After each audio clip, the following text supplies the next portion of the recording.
പുലിപ്പേടി മാറാതെ തിരൂർ. കൂട്ടായിയിലെ വീട്ടിൽ ആടിനെ കടിച്ചു കൊന്നത് പുലി തന്നെയെന്ന് സംശയം. വനം വകുപ്പ് നടപടി തുടരുമ്പോഴും പുലി വിലസുന്നത് നാട്ടുകാരുടെ ഭീതി വർദ്ധിപ്പിക്കും.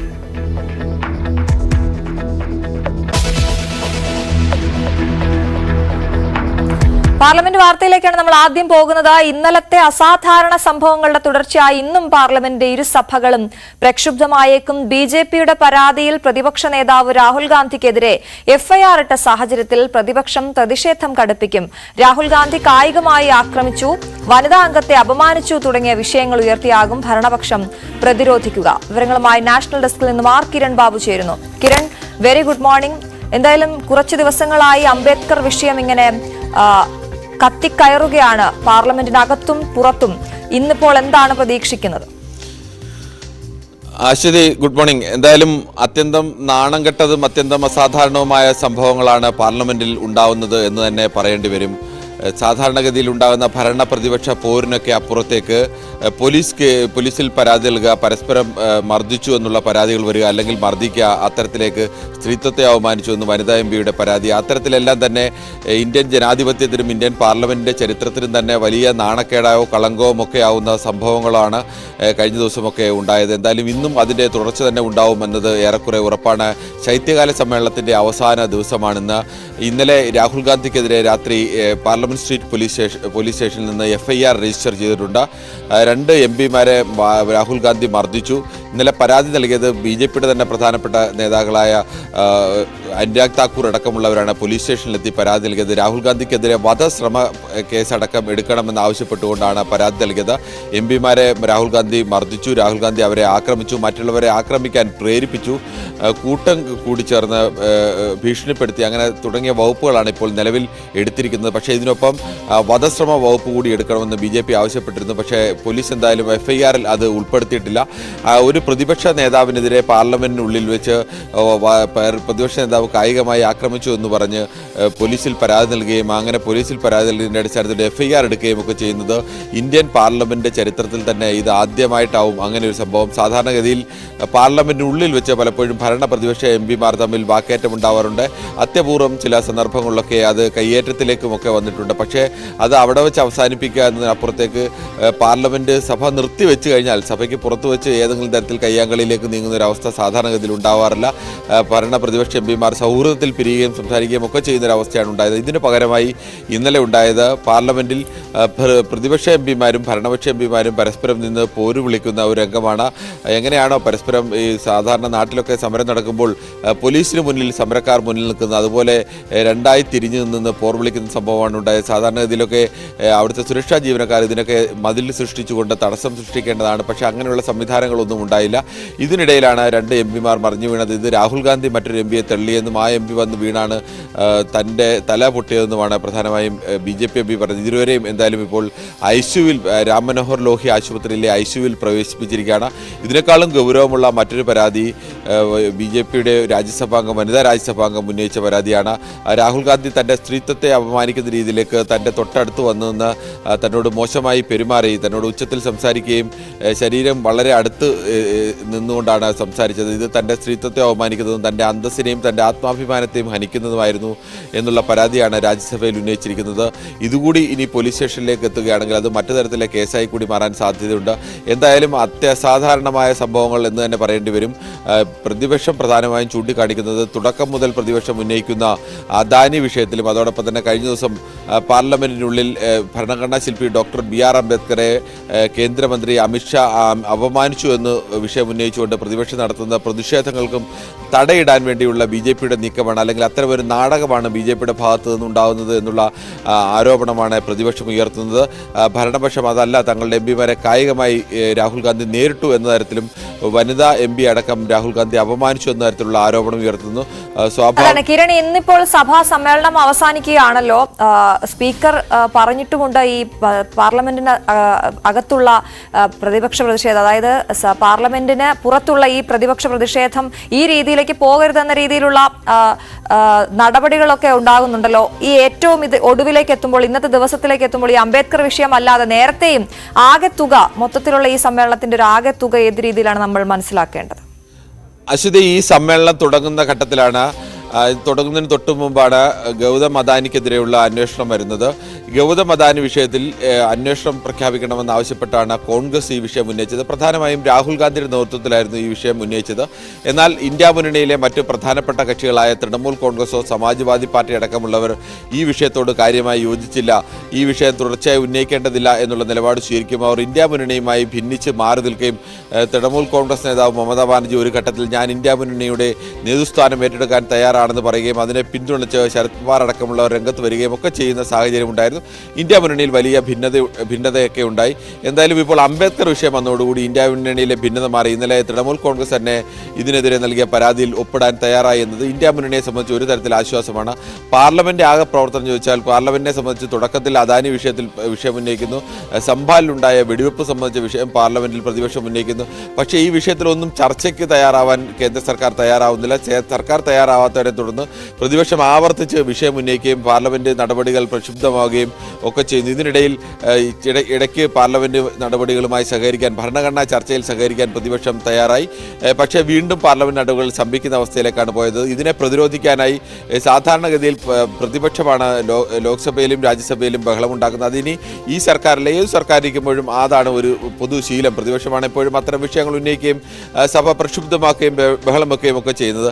പക്ഷേ അതിന് വിപരീതമായി രാജ്യസഭയിൽ ഭരണപക്ഷം തന്നെ കോൺഗ്രസിനെതിരെ സോണിയാഗാന്ധിയുടെ ജോർജ് സോറസ്, അമേരിക്കൻ വ്യവസായിയായ ജോർജ് സോറസും അദ്ദേഹത്തിൻ്റെ മാധ്യമ സ്ഥാപനവുമായി സോണിയാഗാന്ധിക്ക് ബന്ധപ്പെടുന്ന ആരോപിച്ച് ഭരണപക്ഷ എം പിമാർ തന്നെ സഭയിൽ ബഹളം വെക്കുന്ന ഒരു കാഴ്ചയ്ക്ക് കൂടി ഈ സഭ കാലയളവിൽ ഉണ്ടായി. എന്തായാലും ഇതിനിടയിൽ തന്നെയാണ് സുപ്രധാനമായ ചില തീരുമാനങ്ങളുമായി ഒരു രാജ്യം ഒരു തെരഞ്ഞെടുപ്പ് അടക്കമുള്ള ബില്ല് സഭയിൽ കൊണ്ടുവരികയും അത് സംയുക്ത പാർലമെന്ററി സമിതിക്ക് വിടുകയും ഒക്കെ ചെയ്യുന്നത്. എന്തായാലും ഒരു വഴിക്കൂടി അവർ ബില്ലുകൾ പാസ്സാക്കുകയും ഒക്കെ പ്രധാനമായും ഭരണപക്ഷം ചെയ്യുന്നു. പ്രതിപക്ഷം ഈ വിഷയങ്ങൾ ഉന്നയിച്ച് നിരന്തരം സമരം ഉന്നയിക്കുന്നു. പക്ഷേ പാർലമെന്റ് നടപടികൾ ഇത്തവണ ഈ ശൈത്യകാല സമ്മേളനത്തിൽ എവിടെയും പാർലമെന്റ് നടപടികൾ സുഗമമായി നടന്നില്ല എന്ന് വേണം കരുതാൻ. ശരി, ആർ കിരൺ ബാബുവാണ് വിശദവിവരങ്ങൾ നൽകിയത്. കോതമംഗലത്ത് 6 വയസ്സുകാരിയെ കൊലപ്പെടുത്തിയ രണ്ടാനമ്മയെ ഇന്ന് കോടതിയിൽ ഹാജരാക്കും. നെല്ലിക്കുഴിയിൽ താമസിക്കുന്ന ഉത്തർപ്രദേശ് സ്വദേശി അജാസ് ഖാന്റെ 6 വയസ്സുള്ള മുസ്കാനെ ഇന്നലെ രാവിലെയാണ് വീട്ടിൽ മരിച്ച നിലയിൽ കണ്ടെത്തിയത്. ഇയാളുടെ രണ്ടാം ഭാര്യ നിഷയാണ് കുഞ്ഞിനെ ശ്വാസം മുട്ടിച്ച് കൊലപ്പെടുത്തിയത്. മുന്നോട്ടുള്ള ജീവിതത്തിന് തടസ്സമാകുമെന്ന് കരുതിയാണ് കൊലപാതകമെന്നാണ് നിഗമനം. ഡാനി ഇപ്പോൾ വിവരങ്ങളുമായി ചേരുന്നു. ഡാനി, അതിക്രൂരമായ ഒരു കുഞ്ഞിനെ കൊലപ്പെടുത്തിയിരിക്കുന്നു. ഇപ്പോൾ രണ്ടാനമ്മ ഇന്ന് കോടതിയിൽ ഹാജരാക്കുകയാണ്. എന്തൊക്കെയാണ് ഈ വിഷയത്തിൽ പോലീസ് പറയുന്നത്?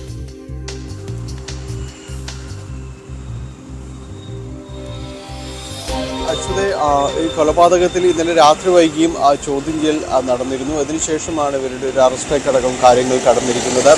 ഇവർ പോലീസിനോട് പറഞ്ഞിരിക്കുന്നത് തങ്ങളുടെ മുന്നോട്ടുള്ള ജീവിതത്തിൽ ഈ കുട്ടി തടസ്സമാകുമെന്ന്. കാരണം ഇയാളുടെ രണ്ടാം വിവാഹമായിരുന്നു.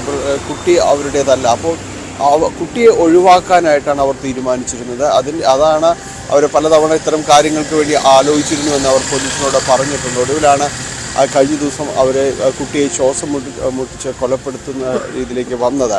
ഇതിൽ അവരുടെ ഭർത്താവിന്, കുട്ടിയുടെ അച്ഛന് അതിൽ എന്തുമാത്രം പങ്കുണ്ട് എന്ന കാര്യത്തിൽ പോലീസിന് തുടക്കത്തിൽ സംശയമുണ്ടായിരുന്നു. പക്ഷേ ഇയാളെ നിരവധി തവണ ചോദ്യം ചെയ്തു. റൂറൽ SP വൈഭവ് സക്സേനയുടെ നേതൃത്വത്തിൽ തന്നെ ഇന്നലെ കോതമംഗലത്തെത്തി ചോദ്യം ചെയ്യലടക്കമുള്ള കാര്യങ്ങൾ നടന്നിരുന്നു. പക്ഷേ ഇയാൾക്ക് നിലവിൽ പങ്കുള്ളതായിട്ട് യാതൊരു തെളിവും ലഭിച്ചിട്ടില്ല. പങ്കില്ല എന്ന് തന്നെയാണ് പോലീസ് അനുമാനിക്കുന്നത്. ഇവരുടെ മാത്രമുള്ള ഒരു തീരുമാനത്തിലായിരുന്നു ഈ കൊലപാതക, ഈ ക്രൂരകൃത്യം നടപ്പാക്കുന്നത്. അതിനുശേഷം ഈ കുട്ടിയെ വളരെ ക്രൂരമായി കൊലപ്പെടുത്തിയ ശേഷമാണ് ഈ കുട്ടി ഉറങ്ങുന്നു എന്നുള്ള രീതിയിലേക്ക് വരുത്തി തീർക്കാനായിട്ട് ശ്രമിച്ചത്. ഇന്നലെ രാവിലെ വിളിക്കുമ്പോഴും കുട്ടി എഴുന്നേൽക്കുന്നില്ല എന്ന് തന്നെയാണ് ഇവർ ഭർത്താവിനോടും പറയുകയും ചെയ്തത്. അയാൾക്ക് തുടക്കത്തിൽ ഇത് കാര്യങ്ങൾ മനസ്സിലായിട്ടില്ല എന്ന് തന്നെയാണ് പോലീസ് പറഞ്ഞത്. ഇവർ മാത്രം ആസൂത്രണം ചെയ്ത് നടപ്പാക്കിയ ഒരു കാര്യമെന്ന രീതിയിൽ തന്നെയാണ് പോലീസിന് ഇതുവരെയുള്ള ഒരു ചോദ്യം ചെയ്യലിലും കാര്യങ്ങളിലും എല്ലാം തന്നെ വ്യക്തമായിരിക്കുന്നത്. ഇന്ന് ഇവരെ അനിസയെ, ഉത്തർപ്രദേശ് സ്വദേശിയാരാണ് ഇവരെ, കഴിഞ്ഞ 10 വർഷത്തോളമായി കോതമംഗലത്ത് നെല്ലിക്കുഴിയിൽ അവർ താമസിക്കുന്നുണ്ട്. വിവിധ ജോലികളും കാര്യങ്ങളും എല്ലാം ചെയ്തവർ താമസിച്ചു വരികയാണ്. ഇതിനുശേഷം ഇപ്പോൾ ഇന്ന് ഇവരെ കോടതിയിൽ ഹാജരാക്കും. കോടതിയിൽ ഹാജരാക്കി കസ്റ്റഡിയിൽ അടക്കമുള്ള കാര്യങ്ങൾ ചോദിക്കുന്നതിനുള്ള അപേക്ഷകളടക്കം പോലീസ് നൽകുന്നുണ്ട്. എന്തായാലും നിലവിൽ ഇവർക്ക് മാത്രമാണ്, ഈ അനിസയ്ക്ക് മാത്രമാണ് ഈ കൃത്യത്തിൽ പങ്ക് എന്നാണ് പോലീസ് പറയുന്നത്.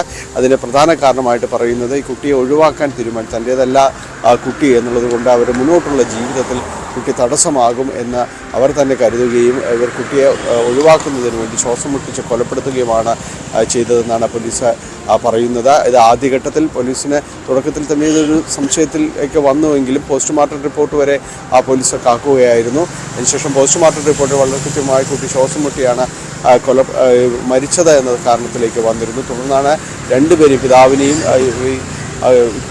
കുട്ടിയുടെ രണ്ടാം അമ്മയും തന്നെ കസ്റ്റഡിയിലെടുക്കുകയും പിന്നീട് ചോദ്യം ചെയ്യുകയും ചെയ്തിരുന്നു. ആദ്യഘട്ടത്തിൽ അവർ സമ്മതിച്ചിരുന്നില്ല. പിന്നീട് രാത്രിയോടുകൂടി നടത്തിയ ചോദ്യം ചെയ്യലിൽ റൂറൽ എസ്.പിയുടെ നേതൃത്വത്തിലെല്ലാം തന്നെ കൃത്യമായി നടത്തിയ ചോദ്യം ചെയ്യലിലാണ് പോലീസിനോട് ഇവർ സമ്മതിക്കുന്നത്. കുട്ടിയെ താൻ കൊലപ്പെടുത്തുകയായിരുന്നുവെന്ന് പോലീസിനോട് ഇവർ സമ്മതിക്കുകയും ചെയ്യുന്നത്. ഇവരിന്ന് കോടതിയിൽ ഹാജരാക്കുകയും ചെയ്തു. അശ്വിനി. ഡാനി, ഈ വിഷയത്തിൽ നമുക്കറിയാം ഇതുപോലെയുള്ള നിരവധി കേസുകൾ കേരളത്തിൽ ഇതിനു മുൻപും റിപ്പോർട്ട് ചെയ്തിട്ടുണ്ട്.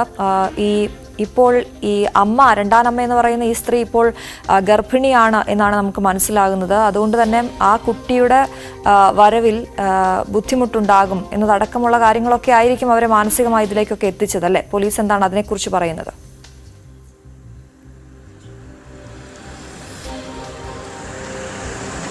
അങ്ങനെയാവാം, സ്വാഭാവികമായി അങ്ങനെയും ചിന്തിക്കുന്നവർ ഉണ്ടാകാം. അത് തന്നെയാണ് പോലീസും അനുമാനിക്കുന്നത്. ഇവർ പറയുന്നത് പോലീസിനോട് പറഞ്ഞ കാര്യങ്ങൾ പോലീസിന് അതൊരു കൃത്യതയോടുകൂടി മനസ്സിലാക്കിയിട്ടുണ്ട് പോലീസ്. കാരണം അവർ പറഞ്ഞു വെച്ച കാര്യങ്ങൾ അതൊരു മാനസിക തലത്തിൽ നിന്നുകൊണ്ടുള്ള കാര്യങ്ങളാണ്. അവർ ആ ഒരു രീതിയിലേക്ക് കാര്യങ്ങൾ എടുത്തു. ഇനിയൊരു കുട്ടി വരുമ്പോൾ ഇത് തങ്ങളുടെ മുന്നോട്ടുള്ള ജീവിതത്തിൽ തടസ്സമാകും എന്ന് അവരുടെ ഒരു പ്രാകൃത ചിന്തയിൽ നിന്നുകൊണ്ടാണ് ഈ ഒരു കാര്യങ്ങളിലേക്ക് വന്നത്. നേരത്തെ സൂചിപ്പിച്ചതുപോലെ ഇത് സമാനമായ രീതിയിൽ പലയിടത്തും ഈ രീതിയിലേക്കെല്ലാം തന്നെ കാര്യങ്ങൾ പോകുന്നത് നമുക്ക് വാർത്തകളിലൂടെ മറ്റും അറിയാനായിട്ട് സാധിച്ചിട്ടുണ്ട്. പലയിടത്തും ഇത്തരം കാര്യങ്ങൾ സംഭവിക്കുന്നു എന്നതാണ് ചിലരുടെ ചിന്തകളിൽ നിന്ന്.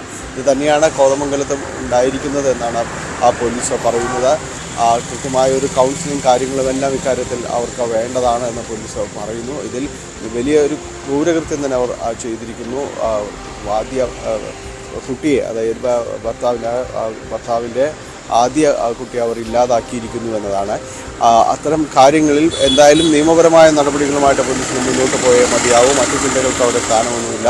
അപ്പോൾ ഇന്ന് അവരെ കോടതിയിൽ ഹാജരാക്കുകയും ചെയ്യും.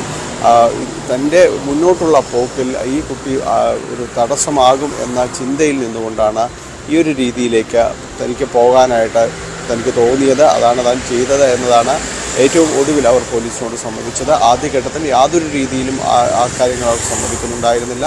പിന്നീടാണ് പോലീസ് ചോദ്യം ചെയ്യലിലേക്ക് നീങ്ങുന്നതും ഈ കാര്യങ്ങൾ അവർ സമ്മതിക്കുകയും ചെയ്യുന്നത്. ശരി, ഡാനി പോളാണ് വിവരങ്ങൾ നൽകിയത്. CPM തിരുവനന്തപുരം ജില്ലാ സമ്മേളനത്തിന് ഇന്ന് കൊടിയുയരും. പ്രതിനിധി സമ്മേളനം നാളെ കോവളത്ത് MA ബേബി ഉദ്ഘാടനം ചെയ്യും. ജില്ലാ സെക്രട്ടറിയായി V ജോയ് തുടരും. പുതുമുഖങ്ങൾക്കും യുവാക്കൾക്കും അവസരം നൽകി കമ്മിറ്റിക്ക് യുവത്വം നൽകണമെന്ന ആവശ്യം ശക്തമാണ്. ജില്ലയിലെ പാർട്ടി നേതൃത്വത്തിന് വയസ്സായി എന്നും മാറ്റം വേണമെന്നുമുള്ള മുറവിളി ശക്തമാണ്. ജില്ലാ സെക്രട്ടറി പുതുമുഖമാണെങ്കിലും കമ്മിറ്റിയിൽ ഏറിയ പങ്കും പതിറ്റാണ്ടുകളായി തുടരുന്നവരാണ്. ഒരുപറ്റം യുവാക്കൾ അവസരം കാത്തു നിൽക്കുന്നു. ആരൊക്കെ വഴിമാറുമെന്നും ആർക്കൊക്കെ വഴി തുറക്കുമെന്നതുമാണ് തിരുവനന്തപുരം ജില്ലാ സമ്മേളനത്തെ ശ്രദ്ധേയമാക്കുക. BP Murali, KC Vikraman, Puthenkada Vijayan, V Jayaprakash, C Ajayakumar, N Ratheendran, R Ramachandran Nair, G Sugunan. പ്രായപരിധി നിബന്ധനാ ഭീഷണി ഉയർത്തുന്നവരും അനാരോഗ്യം അലട്ടുന്നവരുമായി വലിയൊരു നിരയുണ്ട് CPM തിരുവനന്തപുരം ജില്ലാ കമ്മിറ്റിയിൽ. സംസ്ഥാന സെക്രട്ടേറിയറ്റ് അംഗമായ ആനാവൂർ നാഗപ്പനെ ജില്ലാ കമ്മിറ്റിയിൽ നിന്ന് ഒഴിവാക്കും. സംസ്ഥാന സമിതി അംഗം AA റഹീമിന്റെയും ഒഴിവ് വരും. 3 ടേം ഏരിയ സെക്രട്ടറിമാരായിരുന്ന പാളയത്തെ പ്രസന്നനും വിതുരയിലെ ഷൌക്കത്തലിയും ജില്ലാ കമ്മിറ്റിയിലേക്ക് ശക്തമായ അവകാശവാദം ഉന്നയിക്കുന്നവരാണ്. MLA മാരായ VK Prashanth, G Stephen, OS Ambika എന്നിവരും ജില്ലാ കമ്മിറ്റിയിലില്ല. ഏരിയ സെക്രട്ടറിമാരെ ഉൾപ്പെടുത്താനാകാത്തത് കഴിഞ്ഞ കുറേ വർഷങ്ങളായി ജില്ലാ കമ്മിറ്റിയുടെ ന്യൂനതയായി ചൂണ്ടിക്കാട്ടുന്നവരുണ്ട്. ഡിവൈഎഫ്ഐയുടെ മുൻ ജില്ലാ ഭാരവാഹികളായിരുന്ന വട്ടപ്പാറ ബിജു, ആറ്റിങ്ങൽ പ്രദീപ്, ഡിവൈഎഫ്ഐ ജില്ലാ പ്രസിഡന്റ് അനൂപ്, മഹിളാ അസോസിയേഷൻ നേതാവ് ഷീജ തുടങ്ങിയവരും അവസരം കാത്തിരിക്കുന്നു. 40 വയസ്സിൽ താഴെ പ്രായമുള്ള യുവതി എന്ന പരിഗണനയിൽ മേയർ ആര്യ രാജേന്ദ്രൻ ജില്ലാ കമ്മിറ്റിയിലെത്തും. Travancore Devaswom board president PS പ്രശാന്തിനും സാധ്യത ഏറെയാണ്. വർഗ ബഹുജന സംഘടനാ ഭാരവാഹികളെയും യുവാക്കളെയും പരമാവധി കമ്മിറ്റിയിൽ ഉൾക്കൊള്ളിക്കണമെന്നാണ് സംസ്ഥാന നേതൃത്വത്തിന്റെ നിർദ്ദേശം. അത്തരത്തിലുള്ളവരുടെ വലിയൊരു നിര ഉണ്ടെങ്കിലും മുതിർന്നവർ ഒഴിഞ്ഞാൽ മാത്രമേ ഇവർക്ക് അവസരം ലഭിക്കൂ എന്ന സ്ഥിതിയാണ് ജില്ലയിലെ CPMൽ. 3 ലോക്കൽ സമ്മേളനങ്ങൾ പൂർത്തിയാക്കാൻ കഴിയാത്തതും ഏരിയ സെക്രട്ടറി തന്നെ പാർട്ടി വിട്ട് BJPയിലേക്ക് പോയതും ജില്ലാ നേതൃത്വത്തിന്റെ പിടിപ്പുകേടായി എടുത്തുകാട്ടി വിമർശനങ്ങൾ ഉണ്ടാകും. ജില്ലയിൽ നിന്നുള്ള MLAമാരുടെയും നഗരഭരണത്തിന്റെയും ഇഴകീറി പരിശോധനയും ഉറപ്പാണ്. സർക്കാരിന്റെ പ്രവർത്തനങ്ങളും വിലയിരുത്തപ്പെടും. ന്യൂസ് 18 തിരുവനന്തപുരം. മന്നം ജയന്തി ആഘോഷത്തിലെ മുഖ്യ പ്രഭാഷണത്തിന് രമേശ് ചെന്നിത്തലയെ ക്ഷണിച്ചതിന് പിന്നാലെ വരാനിരിക്കുന്ന നിയമസഭാ തെരഞ്ഞെടുപ്പിലെ NSSന്റെ രാഷ്ട്രീയ നിലപാടും ചർച്ചകളിൽ നിറയുകയാണ്.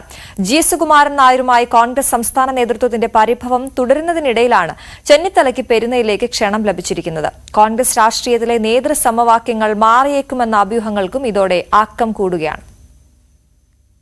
താക്കോൽ സ്ഥാന വിവാദത്തിന്റെ പേരിൽ അകൽച്ചയിലായിരുന്ന ചെന്നിത്തലയും NSS നേതൃത്വവും ദീർഘവർഷങ്ങളുടെ ഇടവേളയ്ക്ക് ശേഷം പിണക്കം മറന്നൊന്നിക്കുമ്പോൾ കോൺഗ്രസ് രാഷ്ട്രീയത്തിൽ അത് നൽകുന്ന സൂചനകളാണ് ചർച്ചകൾക്ക് വഴി തുറന്നിരിക്കുന്നത്. മന്നം ജയന്തി ആഘോഷങ്ങൾക്കപ്പുറം വരാനിരിക്കുന്ന നിയമസഭാ തെരഞ്ഞെടുപ്പ് മുന്നിൽ കണ്ടുകൊണ്ട് NSSന്റെ രാഷ്ട്രീയ നിലപാട് പരസ്യമാക്കുകയാണെന്ന് വരെയുണ്ട് വിലയിരുത്തലുകൾ.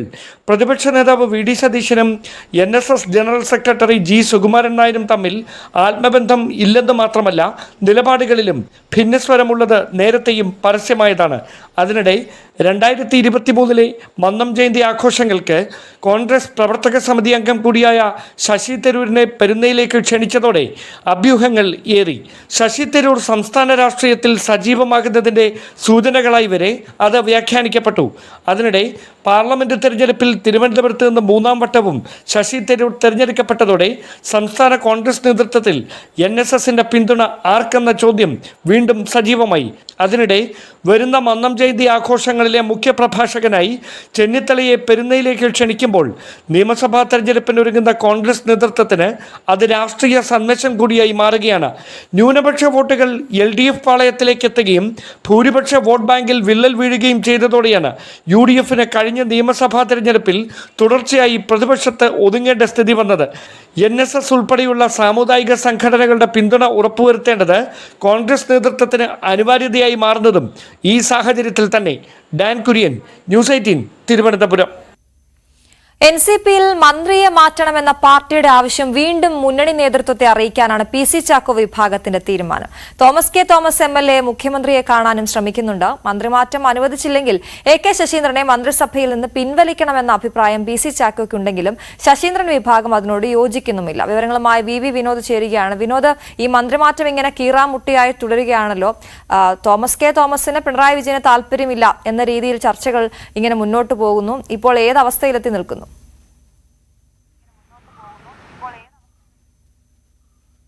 മന്ത്രിമാറ്റം സാധ്യമായില്ലെങ്കിൽ അധ്യക്ഷ സ്ഥാനത്ത് നിന്ന് പുറത്തു പോകാനാണ് PC ചാക്കോയുടെ തീരുമാനം. PC ചാക്കോ നടത്തിയ നീക്കം അത് മുഖ്യമന്ത്രിക്കും അനിഷ്ടമായിട്ടുണ്ട്.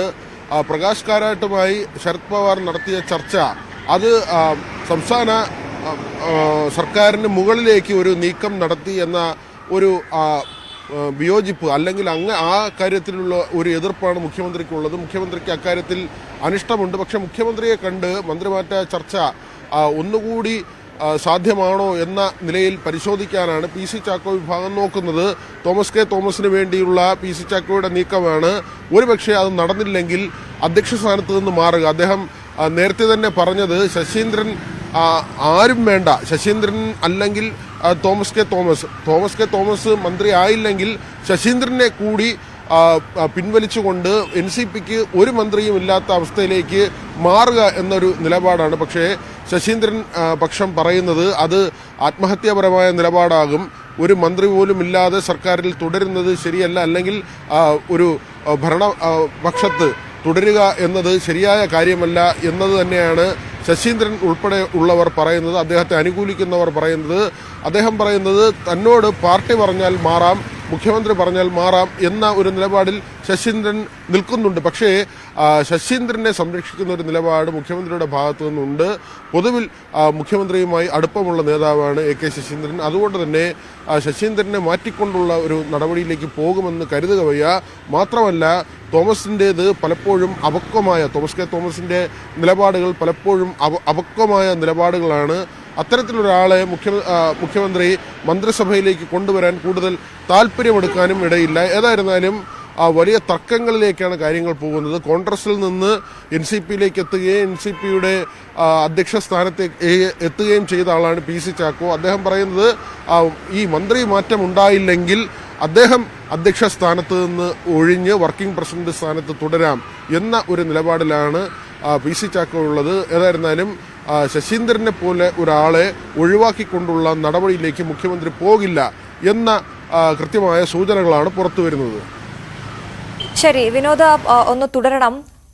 തൊണ്ടി മുതൽ തിരിമറി കേസ് വിചാരണയിലേക്ക് കടക്കുകയാണ്. സുപ്രീം കോടതിയുടെ നിർദ്ദേശപ്രകാരം കേസിലെ രണ്ടാം പ്രതിയായ മുൻമന്ത്രി ആന്റണി രാജു ഇന്ന് വിചാരണ കോടതിയിൽ ഹാജരാകണം. കേസിന്റെ വിചാരണ തീയതി ഇന്ന് തീരുമാനിച്ചേക്കും. നെടുമങ്ങാട് 1ാം ക്ലാസ് മജിസ്ട്രേറ്റ് കോടതിയിലാണ് നടപടികൾ നടക്കുക. വിനോദ്, ഈ കേസിൽ ആന്റണി രാജു ഇന്ന് ഹാജരാകണം എന്ന് തന്നെയാണ് സുപ്രീം കോടതിയുടെ നിർദ്ദേശം വന്നിരിക്കുന്നത്. എന്തൊക്കെ നടപടിക്രമങ്ങളാകും കോടതിയിൽ നടക്കുക?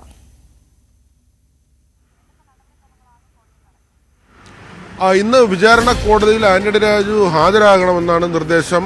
അതോടൊപ്പം തന്നെ ഈ കേസിലെ 1ാം പ്രതിയുണ്ട്. 1ാം പ്രതി ഈ കേസിൽ കോടതി ക്ലർക്കായ ജോസാണ്. ജോസും ആന്റണി രാജുവുമാണ് കോടതിയിൽ ഹാജരാകേണ്ടത്. ഹാജരായാൽ വിചാരണ തീയതിയാകും ആദ്യം തീരുമാനിക്കുക. നേരത്തെ സുപ്രീം കോടതി ഈ കേസിൽ വിചാരണ നേരിടണം എന്ന ഉത്തരവ് പുറത്തിറക്കിയിരുന്നു. 34 വർഷം പഴക്കമുള്ള കേസാണ്. 1990-ലാണ് ഈ കേസിനാസ്പദമായ സംഭവം നടക്കുന്നത്. വിദേശ പൗരൻ ലഹരി മരുന്നുമായി തിരുവനന്തപുരം വിമാനത്താവളത്തിൽ പിടിയിലായിരുന്നു. ഈ വിദേശ പൗരനെ രക്ഷിക്കുന്നതിന് വേണ്ടി ആന്റണി രാജു, അദ്ദേഹം അന്ന് അഭിഭാഷകനായിരുന്നു, അദ്ദേഹത്തിന്റെ കക്ഷിയായ വിദേശ പൗരനെ രക്ഷിക്കുന്നതിന് വേണ്ടി അടിവസ്ത്രത്തിൽ കൃത്രിമം നടത്തിയെന്നാണ്. തൊണ്ടി മുതലായ അടിവസ്ത്രം കോടതിയിൽ നിന്ന് വാങ്ങുകയും പിന്നീട് അത് വെട്ടി തച്ച് ചെറുതാക്കി തിരികെ നൽകുകയും ചെയ്തു.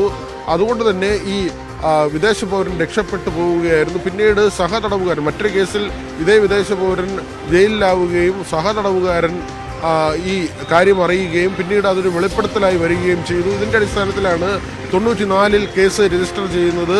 അതുമുതൽ നടക്കുന്ന വിചാരണയാണ്. കുറ്റപത്രം സമർപ്പിക്കുന്നതിന് തന്നെ ഏതാണ്ട് 13 വർഷം വേണ്ടി വന്നു. അതിനുശേഷം നടന്ന നടപടികളാണ്. 30-ലധികം തവണ ഈ കേസ് മാറ്റിവെക്കുന്ന നിലയുണ്ടായി. നെടുമങ്ങാട് കോടതിയിലാണ് നേരത്തെ തന്നെ കേസ് നടന്നിരുന്നത്. ഇപ്പോൾ സുപ്രീം കോടതിയുടെ വിധി വന്നത് 1 വർഷത്തിനകം ഇതിൻ്റെ വിചാരണ പൂർത്തിയാക്കണം, ആന്റണി രാജു വിചാരണ നേരിടണം എന്ന കാര്യമായിരുന്നു. താൻ നിയമപരമായ നടപടികൾ സ്വീകരിക്കുമെന്ന് നേരത്തെ തന്നെ ആന്റണി രാജു പറഞ്ഞിരുന്നതാണ്. സുപ്രീം കോടതി വിധിക്കെതിരെ ഒരുപക്ഷെ അദ്ദേഹം നിയമ പോരാട്ടത്തിന് പോകും എന്ന് കരുതിയെങ്കിലും ഇതുവരെയും അങ്ങനെ ഒരു നടപടി അദ്ദേഹത്തിൻ്റെ ഭാഗത്തു നിന്ന് ഉണ്ടായിട്ടില്ല. ഇന്ന് അദ്ദേഹം കോടതിയിൽ ഹാജരാകുമോ എന്നത് വ്യക്തമല്ല. ഏതായിരുന്നാലും ഇന്ന് അദ്ദേഹം കോടതിയിലെത്തിയാൽ വിചാരണ തീയതി തീരുമാനിക്കും. ശരി, വി വിനോദാണ് വിശദമായ വിവരങ്ങൾ നൽകിയത് തിരുവനന്തപുരത്ത് നിന്നും. സാമ്പത്തിക തട്ടിപ്പ് കേസിൽ വിജിലൻസ് അന്വേഷണം നേരിടുന്ന vegetable and food promotion council കേരളയിലെ ഉദ്യോഗസ്ഥർക്കെതിരായ വകുപ്പ് തല നടപടി വൈകുകയാണ്. കടുത്ത നടപടിക്ക് ശുപാർശ ചെയ്ത് കൃഷിവകുപ്പ് പ്രിൻസിപ്പൽ സെക്രട്ടറിയുടെ ഉത്തരവിറങ്ങിയിട്ട് 1 മാസമായി. ഇപ്പോഴും ആരോപണ വിധേയർ തൽസ്ഥാനങ്ങളിൽ തുടരുകയാണ്. ഇവർക്ക് രാഷ്ട്രീയ സംരക്ഷണം ലഭിക്കുന്നതായാണ് ആക്ഷേപം. തൃശൂർ ജില്ലയിലെ തൊട്ടിപ്പാളിലെ സ്വാശ്രയ കർഷക സമിതിയുടെ പേരിൽ വ്യാജ വൗച്ചറുകളും ബില്ലുകളുമുണ്ടാക്കി vegetable and food promotion council കേരളയുടെ ഉദ്യോഗസ്ഥർ സാമ്പത്തിക തട്ടിപ്പ് നടത്തിയെന്നായിരുന്നു വിജിലൻസിന് ലഭിച്ച പരാതി. വിജിലൻസ് നടത്തിയ പ്രാഥമിക അന്വേഷണത്തിൽ പരാതിയിൽ കഴമ്പുണ്ടെന്ന് കണ്ടെത്തി. പിന്നാലെ കേസ് രജിസ്റ്റർ ചെയ്ത് അന്വേഷണം തുടങ്ങി. ഈ പശ്ചാത്തലത്തിലാണ് ആരോപണ വിധേയരായ ഉദ്യോഗസ്ഥർക്കെതിരെ നടപടിക്ക് ശുപാർശ ചെയ്ത് കൃഷിവകുപ്പ് പ്രിൻസിപ്പൽ സെക്രട്ടറി നവംബർ 16-ാം തീയതി ഉത്തരവിറക്കിയത്. സാക്ഷികളെ സ്വാധീനിക്കാനും തെളിവുകൾ നശിപ്പിക്കാനും സാധ്യതയുള്ളതിനാൽ തൃശൂർ ജില്ലാ VFPCK ഡെപ്യൂട്ടി മാനേജർ ബബിതയെ സർവീസിൽ നിന്ന് സസ്പെൻഡ് ചെയ്ത് അടിയന്തര നടപടി സ്വീകരിക്കാനായിരുന്നു നിർദ്ദേശം. വിജിലൻസ് ഡയറക്ടറുടെ അന്വേഷണ റിപ്പോർട്ടിന്റെ പശ്ചാത്തലത്തിൽ VFPCK ആസ്ഥാനത്തും അനുബന്ധ സ്ഥാപനങ്ങളിലും വർഷങ്ങളായി തുടർച്ചയായി ജോലി ചെയ്തു വരുന്ന deputy manager in charge Joji K Mathews, കൃഷി ബിസിനസ് കേന്ദ്ര deputy manager Sunil Paul, manager in charge TS Praveen തുടങ്ങിയവരെ VFPCKയുടെ മറ്റ് ഏതെങ്കിലും സ്ഥാപനങ്ങളിലേക്ക് അടിയന്തരമായി സ്ഥലം മാറ്റാനും ഉത്തരവിൽ പരാമർശമുണ്ടായിരുന്നു. ചീഫ് എക്സിക്യൂട്ടീവ് ഓഫീസറുടെ ഉത്തരവുകൾ ലംഘിച്ചതിന് പുറമെ ടെൻഡർ നടപടിക്രമങ്ങളിൽ വീഴ്ച വരുത്തിയതായി കണ്ടെത്തിയ VFPCK ഡെപ്യൂട്ടി മാനേജർ അനിൽകുമാറിനെതിരെ വകുപ്പുതല നടപടികൾ സ്വീകരിക്കാനും നിർദ്ദേശമുണ്ടായിരുന്നു. ഉത്തരവിറങ്ങി 1 മാസം പിന്നിടുമ്പോഴും ആരോപണ വിധേയർ തൽസ്ഥാനങ്ങളിൽ തുടരുന്നത് രാഷ്ട്രീയ ഇടപെടലുകളെ തുടർന്നാണെന്ന ആരോപണമാണ് ഉയരുന്നത്. അതേസമയം ഇവർക്കെതിരെ നടപടി ഉടനുണ്ടാകുമെന്നാണ് VFPCK ചീഫ് എക്സിക്യൂട്ടീവ് ഓഫീസറുടെ വിശദീകരണം. ന്യൂസ് 18 തിരുവനന്തപുരം. സിനിമാ പ്രേമികളുടെ ഉത്സവത്തിന് ഇന്ന് കൊടിയിറക്കം. 29ാമത് IFFKക്ക് തിരശ്ശീല വീഴാൻ മണിക്കൂറുകൾ മാത്രം ബാക്കി നിൽക്കെ സിനിമാ പ്രേമികളുടെ വലിയ തിരക്കാണ് തലസ്ഥാന നഗരിയിൽ. അവസാന ദിനത്തിൽ 11 ചിത്രങ്ങളാണ് പ്രേക്ഷകരെ കാത്തിരിക്കുന്നത്. സുവർണ ചകോരം നേടുന്ന ചിത്രത്തിന്റെ പ്രദർശനവും ഇന്ന് നിശാഗന്ധിയിൽ നടക്കും. അവാർഡുകൾ കരസ്ഥമാക്കുന്ന ചിത്രങ്ങളും ഇന്ന് അറിയാം. സമാപന സമ്മേളനം വൈകിട്ട് മുഖ്യമന്ത്രി പിണറായി വിജയൻ ഉദ്ഘാടനം ചെയ്യും. മറ്റു വാർത്തകൾ ഇടവേളയ്ക്ക് ശേഷം.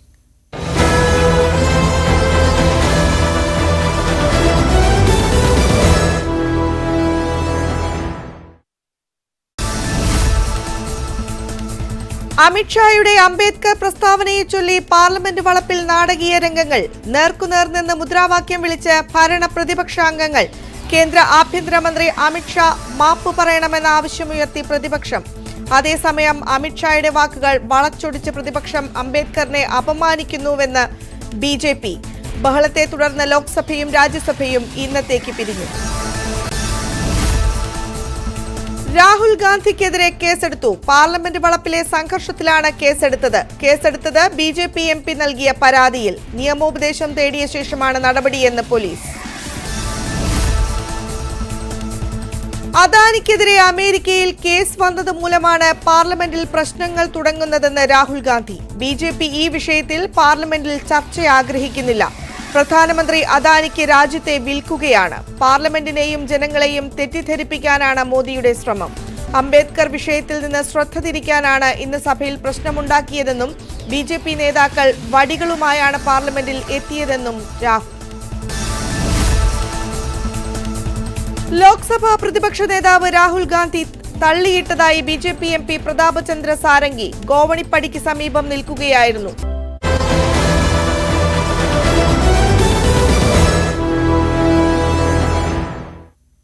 ഇനി ശബരിമല വാർത്തകൾ. ശബരീശ ദർശനം നിങ്ങൾക്കായി സമർപ്പിക്കുന്നത് മിൽമ ഗീ. വ്രതശുദ്ധിയുടെയും നന്മയുടെയും നാളുകൾ പരിശുദ്ധമാക്കാം മിൽമയ്ക്കൊപ്പം. ശബരിമലയിൽ ഇന്നലെ റെക്കോർഡ് തിരക്ക്. 96,007 ഭക്തർ ദർശനം നടത്തി. സ്പോട്ട് ബുക്കിംഗ് വഴിയും കൂടുതൽ ഭക്തർ എത്തിയത് ഇന്നലെയാണ്. 21,310 ഭക്തരാണ് ഇന്നലെ സ്പോട്ട് ബുക്കിംഗ് വഴി രജിസ്റ്റർ ചെയ്ത് സന്നിധാനത്തെത്തിയത്. ജി ശ്രീജിത്ത് ചേരുന്നു സന്നിധാനത്ത് നിന്നും. ഗുഡ് മോർണിംഗ് ശ്രീജിത്ത്, ഇപ്പോൾ തിരക്ക് എങ്ങനെയാണ്? Aswathy, good morning. നല്ല തിരക്ക് ഇന്നും തുടരുകയാണ്. അതായത് ഇനി മണ്ഡല പൂജയ്ക്ക് ദിവസങ്ങൾ മാത്രമാണ് ബാക്കിയുള്ളത്. അതുകൊണ്ട് തന്നെ ഇനിയുള്ള ദിവസങ്ങളിൽ തിരക്ക് തുടരാൻ തന്നെയാണ് സാധ്യത. ഇന്നലെയാണ് ഏതാണ്ട് 96,000 എന്ന കണക്കിലേക്ക് ഇതാദ്യമായി ഈ സീസണിൽ ശബരിമലയിലെ തിരക്ക് എത്തുന്നത്. ഇതുവരെ 93,000 ആയിരുന്നു ഏറ്റവും കൂടിയ തിരക്ക്. അത് കഴിഞ്ഞ ആഴ്ച തന്നെയായിരുന്നു 17-ാം തീയതി. അത് കഴിഞ്ഞ 96,000ലേക്ക് ഇന്ന് എത്തുന്നു. ഇനിയുള്ള ദിവസങ്ങളിലും തിരക്ക് കൂടും എന്ന് തന്നെ പ്രതീക്ഷിക്കേണ്ടി വരും. ഇന്ന് രാവിലെ ഏതാണ്ട് 6 മണി വരെയുള്ള കണക്ക് പ്രകാരം തന്നെ 25,000-ഓളം ഭക്തരാണ് മല കയറിയത്. സാധാരണ ഒരു 7 മണിക്കൊക്കെയാണ് ഈ 25,000 എന്ന കണക്ക് എത്താറുള്ളത്. ഒരു 8 മണിക്ക് ഇന്നലെ ഏതാണ്ട് 31,000 പേര് എത്തിയിരുന്നു. അങ്ങനെയൊക്കെയായിരുന്നു ഇന്നലത്തെ കണക്കുകൾ. അതായത് ഇന്ന് രാവിലെ 6 മണിക്ക് തന്നെ 27,000 ഭക്തർ കയറി എന്ന് പറയുമ്പോൾ ഇത് താഴെ നിന്ന് മല കയറുന്ന കണക്ക് കൂടിയാണ്. അതുകൊണ്ട് തന്നെ ഇന്ന് രാവിലെയും നല്ല തിരക്ക്, ഉച്ചവരെ എന്തായാലും നല്ല തിരക്ക് ഉണ്ടാകുമെന്ന് ഉറപ്പിക്കാവുന്ന ഒരു കണക്ക് തന്നെയാണ് ഇവിടെ നമുക്ക് നൽകാൻ സാധിക്കുന്നത്. എന്തായാലും ഈ നേരത്തെ കണ്ടതുപോലെ ഈ 18-ാം പടിക്ക് താഴെയൊക്കെയും വലിയ തിരക്ക് തുടരുന്നു. ഇപ്പോൾ ഉഷപൂജയുടെ സമയമാണ്. അതുകൊണ്ട് തന്നെ നല്ല തിരക്ക് ഉണ്ട്. അല്പസമയം കൂടി കഴിഞ്ഞാൽ അല്പസമയം നട അടച്ചുകൊണ്ടുള്ള പൂജകൾ കാര്യങ്ങളും ഉണ്ട്. അതുകൊണ്ട് തന്നെ ആ സമയം ഭക്തർക്ക് ദർശനം ഉണ്ടാകില്ല. എന്തായാലും വലിയ തിരക്കിലേക്ക് പോകുന്നു. ഇനി ഇതുവരെ പരാതികളില്ലാതെ പോയ തീർത്ഥാടന കാലമാണ്. കാര്യമായ പരാതികളില്ല എന്ന് പറയാം. അങ്ങനെ ഒരു തീർത്ഥാടന കാലത്തിനെയും ഈ മണ്ഡല പൂജയുടെ ദിവസങ്ങൾ 25-നാണ് തങ്കേങ്കി ഘോഷയാത്ര സന്നിധാനത്ത് എത്തുക. 22-ന് ആറന്മുളയിൽ നിന്ന് പുറപ്പെടുന്നു. ആ ദിവസങ്ങളിലൊക്കെയും വലിയ തിരക്കിലേക്ക് പോകാതെ നിയന്ത്രണങ്ങൾ പരമാവധി കൂടുതൽ ഭക്തർ സന്നിധാനത്ത് തങ്ങി ഒരു തിക്കും തിരക്കും ഉണ്ടാകാതിരിക്കുക, അതിനുവേണ്ടിയുള്ള ആലോചനകൾ ഇന്നലെ തുടങ്ങി ഇന്നുണ്ട്. പല ദിവസങ്ങളായി തന്നെ അതുണ്ടാകും എന്നാണ് ഉദ്യോഗസ്ഥരൊക്കെയും പറയുന്നത്. എന്തായാലും അങ്ങനെ ഭംഗിയായി മണ്ഡല തീർത്ഥാടന കാലം പൂർത്തീകരിക്കാനുള്ള ഒരുക്കമാണ് ഈ ശബരിമല സന്നിധാനത്ത് നടക്കുന്നത്. അശ്വതി, ശരി. ശബരിമലയിൽ ഇപ്പോഴും നല്ല തിരക്കാണ്. ജി ശ്രീജിത്താണ് സന്നിധാനത്ത് നിന്നും വിവരങ്ങൾ നൽകിയത്. ശബരീശ ദർശനം നിങ്ങൾക്കായി സമർപ്പിക്കുന്നത് മിൽമ ഗീ. വ്രതശുദ്ധിയുടെയും നന്മയുടെയും നാളുകൾ പരിശുദ്ധമാക്കാം മിൽമയ്ക്കൊപ്പം. വ്യാവസായിക തലസ്ഥാനമായ എറണാകുളം ജില്ലയുടെയും ഇടുക്കി അടക്കമുള്ള മലയോര മേഖലകളുടെയും വികസനത്തിൽ വലിയ പങ്ക് വഹിക്കുമെന്ന് കരുതിയ പദ്ധതിയാണ് ശബരി റെയിൽപാത. ശബരി റെയിൽപാതയ്ക്ക് വേണ്ടി കോടികൾ ചെലവഴിച്ചുള്ള നിർമ്മാണ പ്രവർത്തനങ്ങളാണ് എറണാകുളം ജില്ലയിൽ നടത്തിയത്. 1/4 നൂറ്റാണ്ട് പിന്നിട്ടിട്ടും പദ്ധതി യാഥാർത്ഥ്യമാകാത്തതിന്റെ നിരാശയിലാണ് നാട്ടുകാർ. ശബരി റെയിൽപാതയ്ക്ക് വേണ്ടി ഒരുപക്ഷെ ഏറ്റവും കൂടുതൽ നിർമ്മാണ പ്രവർത്തനങ്ങളും കാര്യങ്ങളുമെല്ലാം നടന്നിരിക്കുന്നത് എറണാകുളം ജില്ലയിലും ആ പരിസരത്തുമെല്ലാമാണ്. ഇപ്പോഴുള്ള കാലടി റെയിൽവേ സ്റ്റേഷൻ ഇതിനുവേണ്ടി പണിതീർത്തതാണ്. വളരെ നേരത്തെ തന്നെ പണിതീർക്കപ്പെട്ട ഒന്നാണ്. അതോടൊപ്പം തന്നെ ട്രെയിൻ കടന്നു പോകുന്നതിന് വേണ്ടി പെരിയാറിന് കുറുകെ ഒരു പാലവും അങ്ങനെ തീർത്തിട്ടുണ്ട്.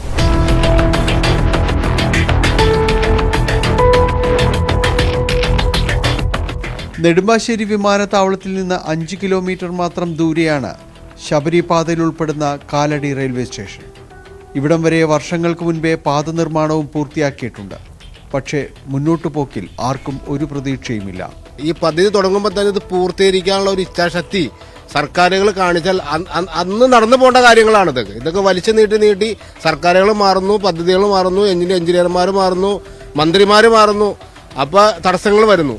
ഒരു പദ്ധതി രൂപീകരിക്കുമ്പോൾ അത് യുദ്ധകാലാടിസ്ഥാനത്തിൽ പൂർത്തീകരിച്ച് പോകാനുള്ള ഇച്ഛാശക്തി സർക്കാരിൽ കാണിച്ചില്ലെങ്കിൽ പൊതുജനത്തിന് അത് ഇവിടുത്തെ ജനങ്ങൾക്ക് ബുദ്ധിമുട്ടായി മാറാമെന്നല്ലാണ്ട് വേറെ ഗുണവും ഇനി ഉണ്ടാവാൻ സാധ്യതയില്ല.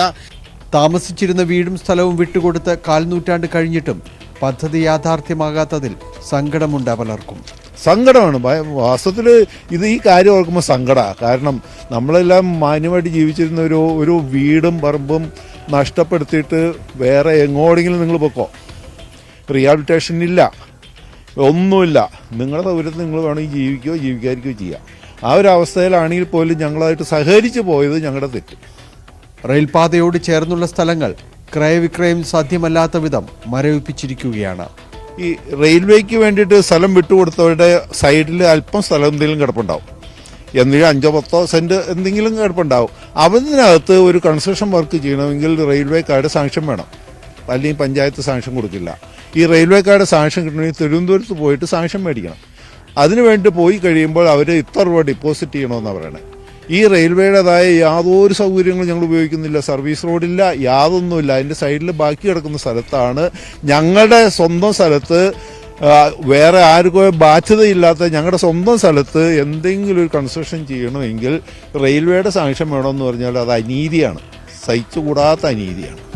ട്രെയിൻ വരുമെന്ന പ്രതീക്ഷയിൽ പണിതിട്ട പാലത്തിന് മുകളിൽ കാറ്റുകൊള്ളാനും ഫോട്ടോയെടുക്കാനും വരുന്നവരുടെ തിരക്ക്. പെരുമ്പാവൂർ, കാലടി എന്നിവിടങ്ങളിലെ പ്ലൈവുഡ്, അരി വ്യാപാരികൾ, മൂവാറ്റുപുഴയിലെ പൈനാപ്പിൾ കർഷകർ, ഇടുക്കിയിലെ സുഗന്ധവ്യഞ്ജന വ്യാപാരികൾ എന്നിവരെല്ലാം ശബരിപാതയിൽ പുതിയ പ്രതീക്ഷകൾ കണ്ടവരാണ്.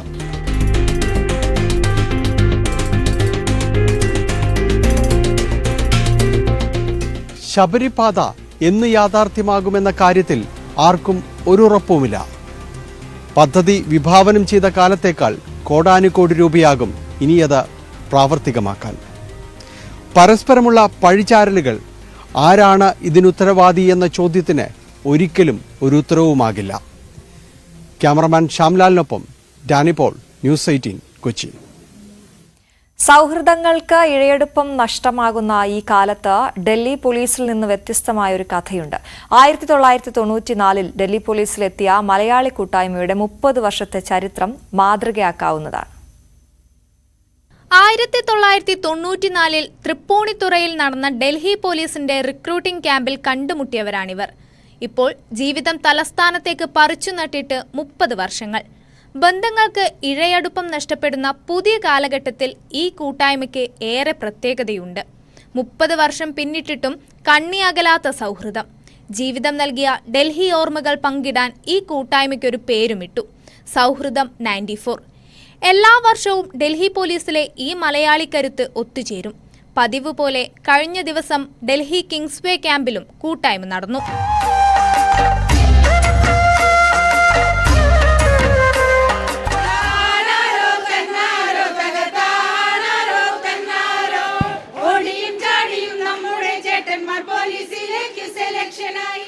തൊഴിലിടത്തെ പതിവ് കൂട്ടായ്മ മാത്രമല്ലിത്.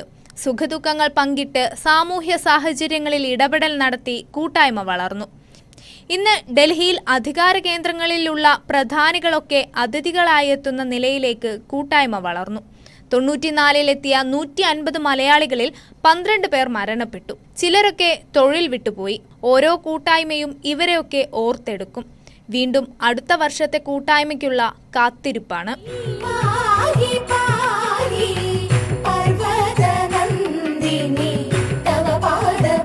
ന്യൂസ് 18 ഡൽഹി. കൊച്ചി വെണ്ണലയിൽ മരിച്ച അല്ലിയുടെ മൃതദേഹം സംസ്കരിച്ചു. ഇന്നലെ വൈകിട്ട് കാക്കനാട് പൊതു ശ്മശാനത്തിലായിരുന്നു സംസ്കാരം. മരണത്തിൽ അസ്വാഭാവികതയില്ലെന്ന പോസ്റ്റ്മോർട്ടം റിപ്പോർട്ട് ലഭിച്ച ശേഷം ബന്ധുക്കൾക്ക് മൃതദേഹം വിട്ടു നൽകുകയായിരുന്നു. മകൻ പ്രദീപിനെ പാലാരിവട്ടം പോലീസ് വിട്ടയച്ചു. വീട്ടുമുറ്റത്ത് പ്രദീപ് കുഴിയെടുക്കുന്നത് കണ്ട് സംശയം തോന്നിയ നാട്ടുകാർ പോലീസിനെ വിവരമറിയിക്കുകയായിരുന്നു. പ്രമേഹ രോഗിയായ അമ്മ മരിച്ചതിനെ തുടർന്ന് താൻ മറവ് ചെയ്യുകയായിരുന്നു എന്നാണ് പ്രദീപ് പോലീസിന് നൽകിയ മൊഴി. വൈദ്യുതി കട്ടാകുന്ന സമയവും കണക്കും കൃത്യമായി രേഖപ്പെടുത്തുന്ന ഒരു മെഷീൻ കണ്ടെത്തിയിരിക്കുകയാണ് രഞ്ജിത്ത് തലവൂർ. കൊല്ലം കൊട്ടാരക്കര തലവൂർ ഗ്രാമപഞ്ചായത്തിലെ അംഗമായ ഇദ്ദേഹം KSEBയിൽ ബില്ലടയ്ക്കാൻ നാണയത്തുട്ടുകൾ നൽകി പണി കൊടുത്തത് ഏറെ ചർച്ചയായിരുന്നു. ഇതിനെ തുടർന്ന് KSEB പ്രദേശത്തെ വൈദ്യുതി കട്ട് ചെയ്ത് ബുദ്ധിമുട്ടിക്കുന്നുവെന്ന് പറഞ്ഞ രഞ്ജിത്ത് നിയമ പോരാട്ടത്തിന് ഒരുങ്ങുകയാണ്. കൊട്ടാരക്കരയിൽ നിന്നും S വിനീഷിന്റെ റിപ്പോർട്ട് കാണാം. വൈദ്യുതി ചാർജ് വർധനവിനെതിരെ വ്യാപകമായിട്ടുള്ള പ്രതിഷേധമാണ് ഉയർന്നു വരുന്നത്. ഗ്രാമങ്ങളിലടക്കം വൈദ്യുതി കട്ടാവുന്നതിന്, അതായത് കറണ്ട് കട്ടാവുന്നതിന് യാതൊരു കുറവുമില്ല. നമ്മളുള്ളത് കൊല്ലം ജില്ലയിലെ തലവൂർ ഗ്രാമപഞ്ചായത്തിൽ ഉൾപ്പെട്ട ഒരു പ്രദേശത്താണ്. ഈ നാണയത്തുട്ടുകൾ ഇലക്ട്രിസിറ്റി ബില്ല് അടയ്ക്കാനായി നൽകി സോഷ്യൽ മീഡിയയിലടക്കം വലിയ രീതിയിൽ സ്വീകാര്യതയൊക്കെ കിട്ടിയ ഒരു ആളാണ് നമ്മളോടൊപ്പം ചേരുന്നത്. ഇദ്ദേഹത്തിന്റെ ഒരു പരാതി എന്ന് പറഞ്ഞാൽ ഇദ്ദേഹത്തിന്റെ വാർഡിലടക്കം നിരവധി തവണ കരണ്ട് പോകുന്ന ഒരു സാഹചര്യമായിരുന്നു ഉണ്ടായത്. ഇതുമായി ബന്ധപ്പെട്ട് വിവരാവകാശം വരെ അദ്ദേഹം ഈ അടുത്ത സമയത്ത് എടുത്തിട്ടുണ്ട്. നമുക്ക് ചോദിച്ചറിയാം വിശദാംശങ്ങൾ. എന്താണ് നിങ്ങൾ ഇപ്പോൾ ഒരു വിവരാവകാശം ഒക്കെ എടുക്കാനുള്ള സാഹചര്യം? നമസ്കാരം. വിവരാവകാശം എടുക്കാനുള്ള കാരണം എന്ന് പറഞ്ഞു കഴിഞ്ഞാൽ മുമ്പ് ചില്ലറ കൊടുക്കുന്നതിന് മുമ്പ് പവർ കട്ട് ഭയങ്കരമായിട്ട് രൂക്ഷമായിരുന്നു. അറിയാലോ, അന്ന് ഞാൻ പറഞ്ഞതാണ് ഒരു ദിവസം 50 തവണ വരെ പവർ കട്ട് ആയിട്ട് ഞാൻ എണ്ണിയ വ്യക്തിയാണ് രാത്രിയിൽ. അപ്പോൾ അന്ന് പിന്നെ ചാനൽ വഴിയൊക്കെ പറഞ്ഞപ്പോഴും പലരും കമന്റ് ഇട്ടു 50 തവണയും പോയില്ല, ഞാൻ പറയുന്നത് കള്ളമാണ് എന്നൊക്കെയുള്ള കാര്യം. അതിനുശേഷം ഞാനിപ്പോൾ കുറച്ച് നാൾ കൊണ്ട് ഞാൻ എൻ്റെ വീട്ടിൽ കറണ്ട് പോയി കഴിഞ്ഞാൽ ഇതേപോലെ നോട്ട് ചെയ്യാറുണ്ട്. ഞാൻ ഇവിടെ വീട്ടിലുള്ള സമയത്ത് കറണ്ട് പോകുന്നത് അപ്പോഴേ ഇതുപോലെ എഴുതി വെക്കും. ഡേറ്റും കറണ്ട് കട്ടായ സമയവും കറണ്ട് വരുന്ന സമയം.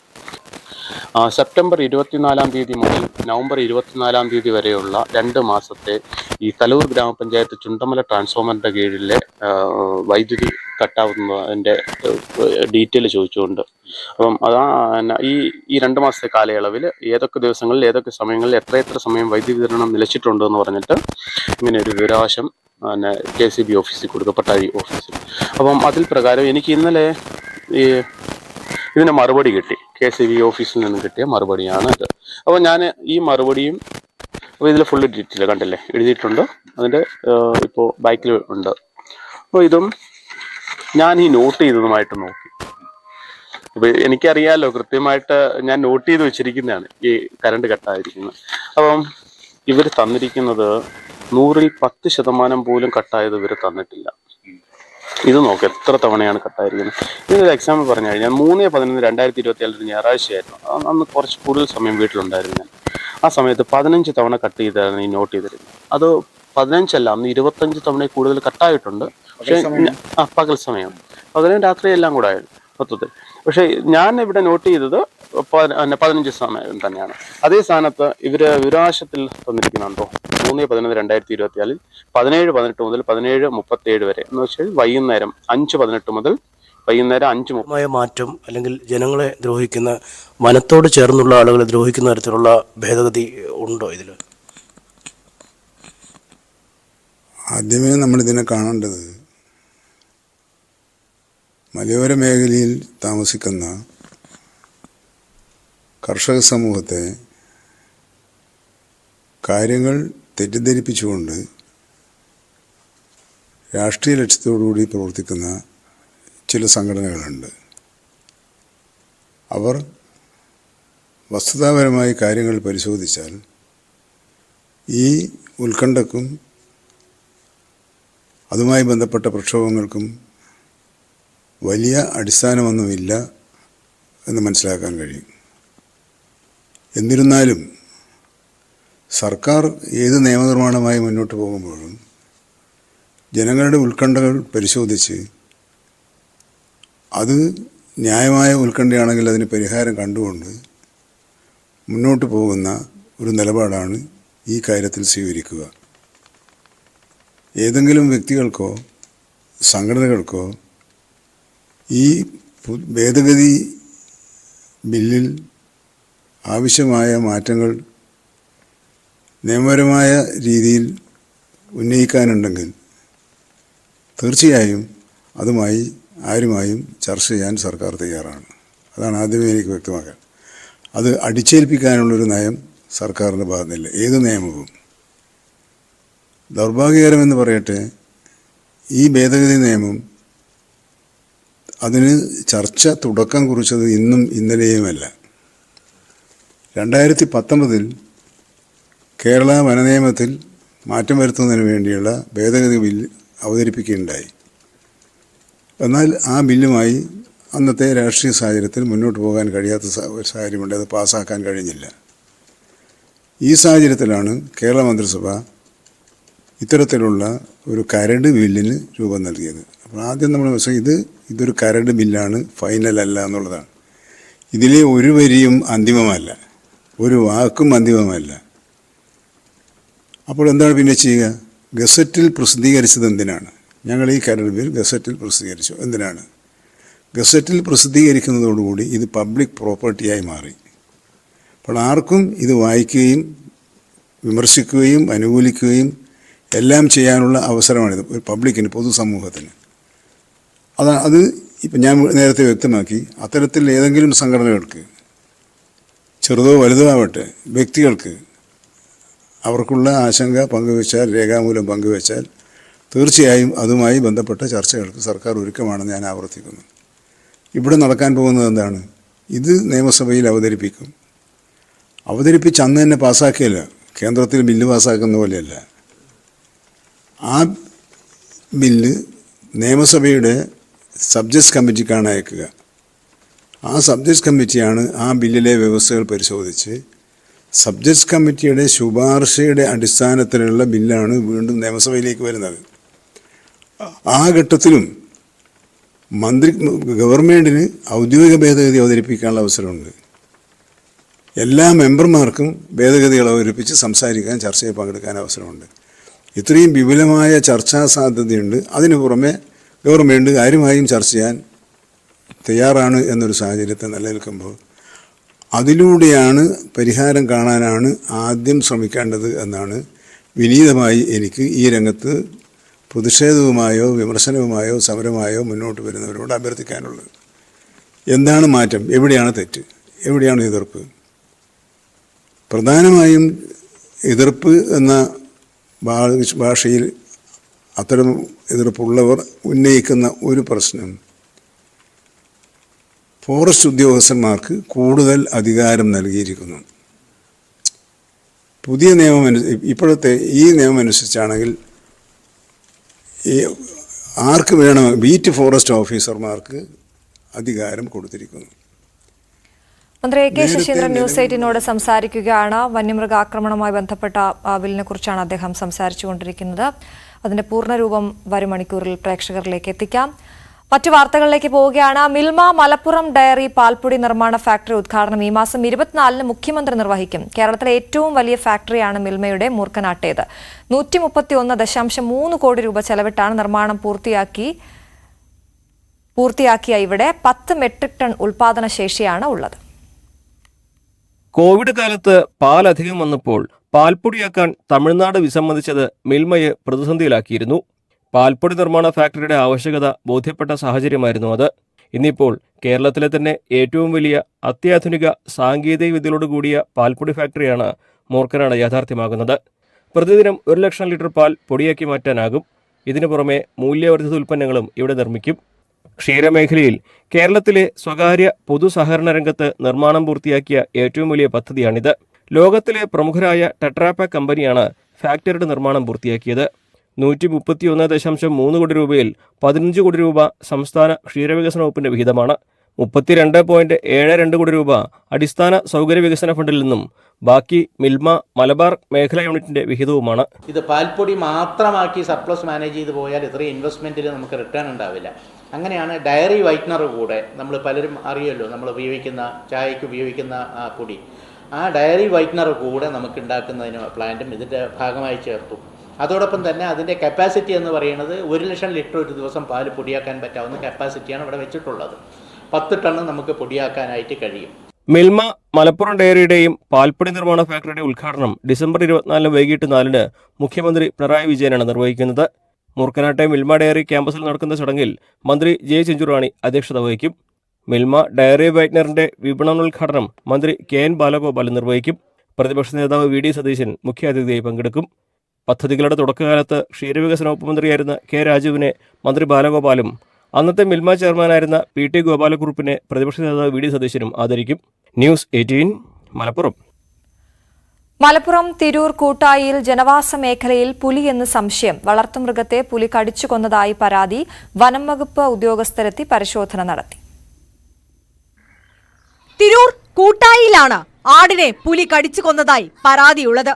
ചെറിയകത്ത് കവീറിന്റെ വീട്ടിലെ ആടിനെയാണ് രാവിലെ കൂട് തുറന്നു നോക്കിയപ്പോൾ കൊന്നിട്ട നിലയിൽ കണ്ടെത്തിയത്. തുടർന്ന് വനംവകുപ്പ് ഉദ്യോഗസ്ഥരെ വിവരമറിയിക്കുകയായിരുന്നു. ഉദ്യോഗസ്ഥരെത്തി പരിശോധന നടത്തി. പുലിയാണെന്നുള്ള നിഗമനത്തിൽ തന്നെയായിരുന്നു ഉദ്യോഗസ്ഥർ. പ്രത്യേകതരം സജ്ജീകരണങ്ങളുള്ള കൂട്ടിൽ നിരവധി വളർത്തുമൃഗങ്ങളാണ് കബീറിനുള്ളത്. ഞാൻ സാധാരണ ഒരു 6-6:30ക്കാണ് കൂട് തുറക്കുക. ഇന്ന് നേരം വൈകിട്ടാണ് കൂട് തുറന്നത്. കൂട് തുറന്ന് ആ ഡോർ തുറന്നിട്ട് വന്നപ്പോൾ തന്നെ ഇത് ഈ കോലത്തിലാണ് കാണുന്നത്. ഈ രീതിയിലാണ് ഇത് കാണുന്നത്. പുലിയെ പിടികൂടാൻ വനംവകുപ്പ് കൂടുവെക്കുന്നത് അടക്കമുള്ള നടപടികൾ സ്വീകരിച്ചു വരുന്നതിനിടെയാണ് വീണ്ടും ആടിനെ കൊന്നതായി കണ്ടെത്തിയത്. ഇതോടെ നാട്ടുകാർ ഭീതിയിലാണ്. ന്യൂസ് 18 തിരൂർ. രാമക്ഷേത്രം ഒരു വികാരമായിരുന്നുവെന്നും എല്ലായിടത്തും ഉദാഹരണമാക്കേണ്ടെന്നും RSS തലവൻ മോഹൻ ഭാഗവത്. കൂടുതലിടങ്ങളിൽ രാമക്ഷേത്രത്തിന് സമാനമായ തർക്കം ഉയർത്തരുത്. ഇന്ത്യയിൽ ഭൂരിപക്ഷവും ന്യൂനപക്ഷവുമില്ല. പൂനെയിൽ ഹിന്ദു മഹോത്സവത്തിൽ സംസാരിക്കുകയായിരുന്നു അദ്ദേഹം.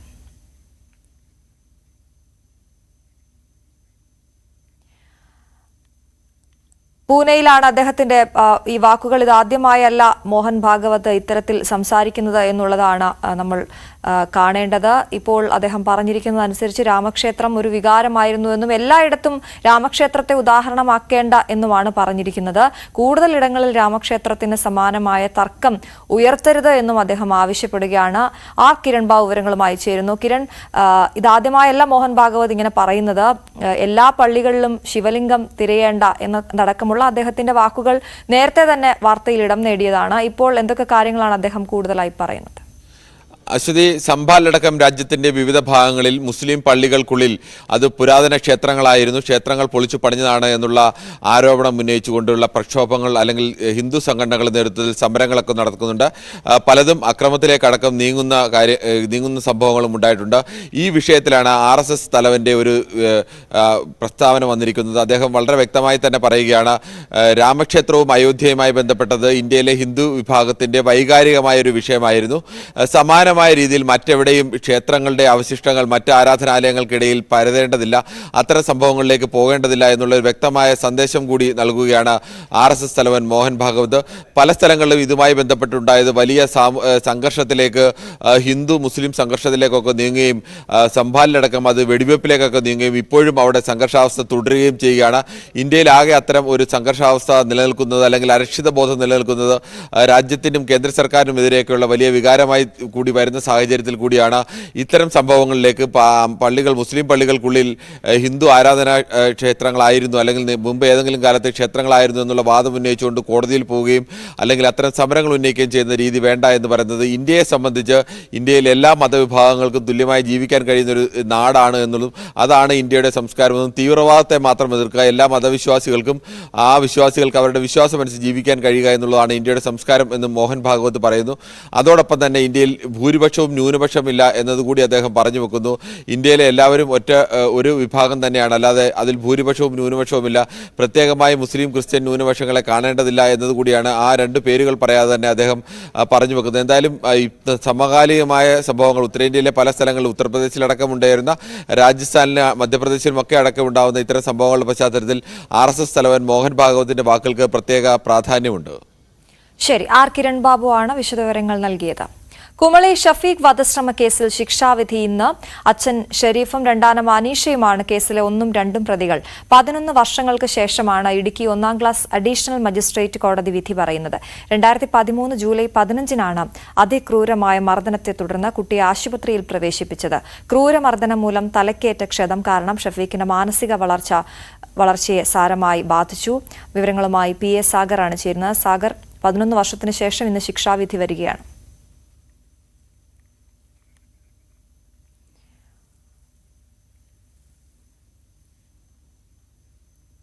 ഷഫീഖിനെ പിന്നീട് സർക്കാർ ഷഫീഖിന്റെ ചികിത്സ ഏറ്റെടുക്കുകയും ഷഫീഖിനെ നോക്കാനായി ഒരു അമ്മയെ ഏൽപ്പിക്കുകയും ഒക്കെ ചെയ്തത് നമ്മൾ കണ്ടതാണ്. എന്തൊക്കെ പറഞ്ഞാലും ഷഫീഖിന്റെ മാനസിക വളർച്ചയെ അത് സാരമായി ബാധിച്ചിട്ടുണ്ട്. അന്ന് തലച്ചോറിനേറ്റ ക്ഷതം അതിക്രൂരമായാണ് കുട്ടിയെ മർദ്ദിച്ചിരുന്നത്. അതുകൊണ്ട് തന്നെ പട്ടിണിക്കിട്ടുകൊണ്ട് വധശ്രമത്തിനാണ് കേസെടുത്തതും. ആ കേസിലാണിപ്പോൾ ശിക്ഷാവിധി വരുന്നത്. അച്ഛൻ ഷെരീഫും രണ്ടാനമ്മ അനീഷയുമാണ് ഈ കേസിലെ 1ഉം 2ഉം പ്രതികൾ. ഈ പ്രതികൾക്ക് പരമാവധി ശിക്ഷയാണ് കേരളം ഒന്നടങ്കം പ്രതീക്ഷിക്കുന്നതും ആഗ്രഹിക്കുന്നതും. എന്തായാലും ഇന്ന് ഷഫീഖ് വധശ്രമ കേസിൽ ശിക്ഷാവിധി വരികയാണ്. PA സാഗർ ചേരുന്ന വിവരങ്ങളുമായി. സാഗർ, എന്തൊക്കെയാണ് പ്രതീക്ഷിക്കേണ്ടത്? അശ്വതി, പിതാവിന്റെയും രണ്ടാനമ്മയുടെയും ക്രൂരമർദ്ദനത്തിനാണ് ഷഫീഖ് എന്ന കുട്ടി ഇരയായത്. 2013-ലാണ് കുട്ടിയെ ശാരീരികവും മാനസികവുമായി പീഡിപ്പിച്ചത്. ഈ കേസിൽ ഹാജരായ എല്ലാ സാക്ഷികളും ഈ കുട്ടിയുടെ പ്രതികൾക്കെതിരെ മൊഴി നൽകിയിരുന്നു. തലച്ചോറിനേറ്റ ഗുരുതരമായ പരിക്കാണ് ഈ കുട്ടിയുടെ ബുദ്ധിവികാസത്തെയും സംസാരശേഷിയും ചലനശേഷിയും എല്ലാം സാരമായി ബാധിച്ചത്. ഷഫീഖ് 10 വർഷമായി കേരള സർക്കാരിന്റെ സംരക്ഷണയിലാണ് കഴിയുന്നത്. തൊടുപുഴ അല്ലസർ മെഡിക്കൽ കോളേജിൽ പ്രത്യേക പരിഗണനയിലാണ് ഈ കുട്ടി കഴിയുന്നത്. രാഗിണി എന്ന ആയയുടെ പരിചരണത്തിലാണ് ഷഫീഖ് കഴിയുന്നത്. പ്രോസിക്യൂഷന്റെ ആവശ്യം പരിഗണിച്ച് ജഡ്ജി ആഷ് കെ പാൽ ആശുപത്രിയിൽ നേരിട്ട് സന്ദർശിച്ച് കുട്ടിയുടെ നിലവിലെ ഗുരുതരാവസ്ഥ മനസ്സിലാക്കിയിരുന്നു. തുടർന്നാണ് ശിക്ഷാവിധി പ്രഖ്യാപിക്കുക. കഴിഞ്ഞ ദിവസം കേസ് പരിഗണിച്ചെങ്കിലും ഇന്നത്തേക്ക് ശിക്ഷാവിധി മാറ്റിവെക്കുകയായിരുന്നു. ഇന്ന് രാവിലെ തന്നെ കേസിൽ വിധി പറയുമെന്നാണ് പ്രതീക്ഷിക്കുന്നത്. അശ്വതി. ശരി സാഗർ. ഇനി നമ്മൾ നമ്മുടെ സ്പെഷ്യൽ ഡേ സെഗ്മെന്റിലേക്ക് കടക്കുകയാണ്. ഇന്ന് ഡിസംബർ 20 അപ്പോൾ ഡിസംബർ 20 സ്പെഷ്യൽ ഡേ ആഘോഷിക്കുന്ന എല്ലാവർക്കും ന്യൂസ് 18 വക ആശംസകൾ അറിയിക്കുകയാണ്. മിജയുടെ ഹാപ്പി ബർത്ത്ഡേ ആണ്. Very happy birthday Mija. ഇന്ന് മിജയ്ക്ക് സ്പെഷ്യലായി ബർത്ത്ഡേ വിഷസ് അറിയിക്കുന്നത് ജോസ്മോൻ, ജോൺ, ഡാൻ, ജിയാൻ, എൽന എന്നിവരാണ്. UK-യിലാണ് മിജയുള്ളത്. മിജ എന്തായാലും ഒരു അടിപൊളി ബർത്ത്ഡേ ആയിരിക്കട്ടെ. ഇനി അങ്ങോട്ടുള്ള ദിവസങ്ങളെല്ലാം നല്ലതായിരിക്കട്ടെ. Very happy birthday to U.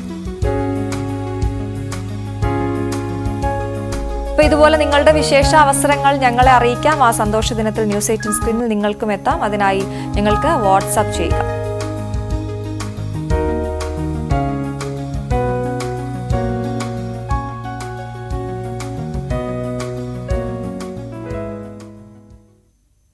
ഇടവേള.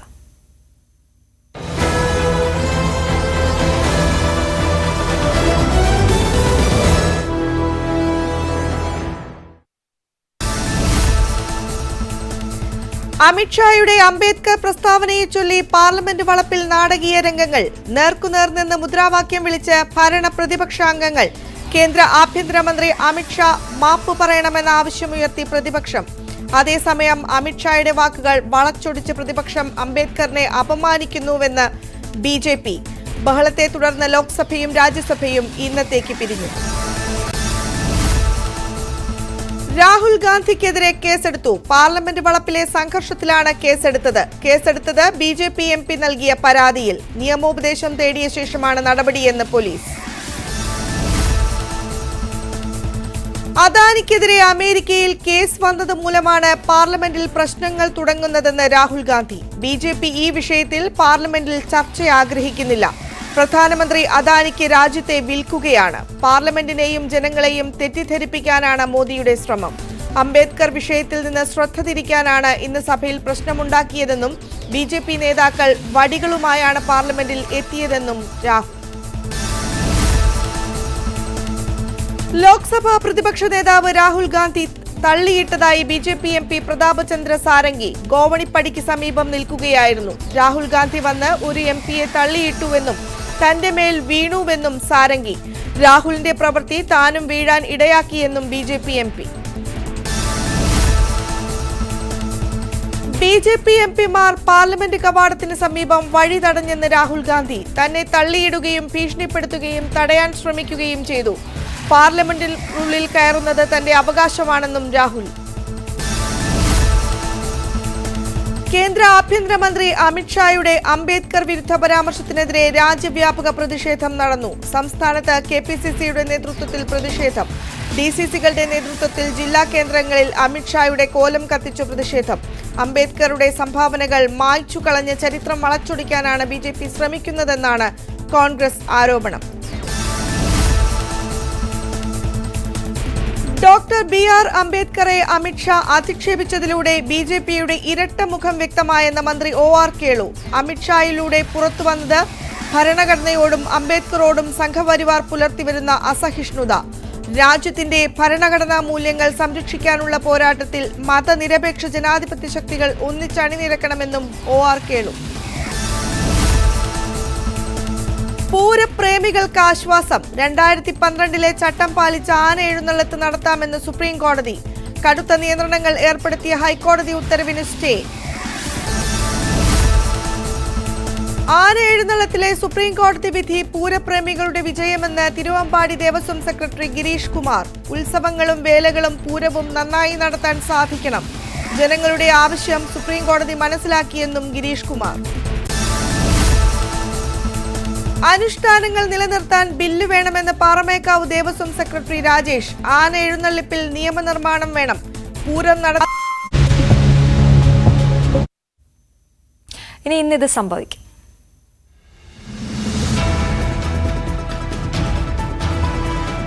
പാർലമെന്റ് ശൈത്യകാല സമ്മേളനം ഇന്ന് അവസാനിക്കും. ഇന്നലത്തെ അസാധാരണ സംഭവങ്ങളുടെ തുടർച്ചയായി ഇന്നും ഇരുസഭകളും പ്രക്ഷുബ്ധമായേക്കും.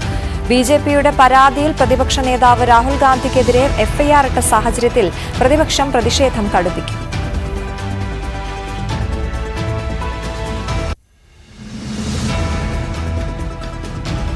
CPM തിരുവനന്തപുരം ജില്ലാ സമ്മേളനത്തിന് ഇന്ന് കൊടിയുയരും. പ്രതിനിധി സമ്മേളനം നാളെ കോവളത്ത്. MA ബേബി ഉദ്ഘാടനം ചെയ്യും. ജില്ലാ സെക്രട്ടറിയായി V ജോയ് തുടരും.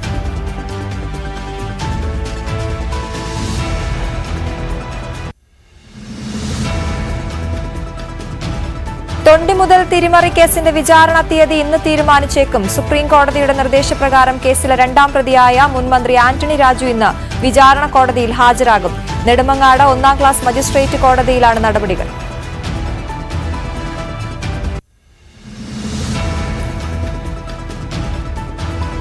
വടകര ലോക്സഭാ മണ്ഡലത്തിലെ തെരഞ്ഞെടുപ്പിൽ വിവാദമായ കാഫിർ screenshot case Vadakara 1ാം class judicial magistrate കോടതി ഇന്ന് പരിഗണിക്കും. സ്ക്രീൻഷോട്ട് പ്രചരിപ്പിച്ചവർക്കെതിരെ കേസെടുക്കാത്തത് എന്തുകൊണ്ടാണെന്ന് കഴിഞ്ഞ തവണ ഹർജി പരിഗണിച്ചപ്പോൾ കോടതി ചോദിച്ചിരുന്നു.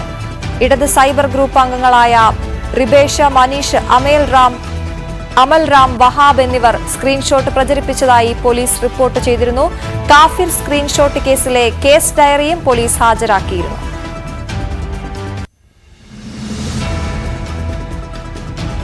കുമളി ഷഫീഖ് വധശ്രമ കേസിൽ ശിക്ഷാവിധി ഇന്ന്. അച്ഛൻ ഷെരീഫും രണ്ടാനമ്മ അനീഷയുമാണ് കേസിലെ 1ഉം 2ഉം പ്രതികൾ.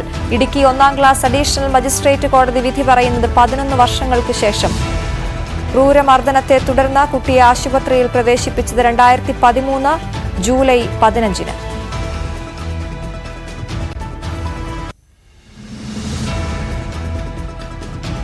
കാഞ്ഞിരപ്പള്ളി ഇരട്ടക്കൊലപാതക കേസിൽ ശിക്ഷാവിധി ഇന്ന്. വിധി പറയുന്നത് കോട്ടയം അഡീഷണൽ സെഷൻസ് കോടതി.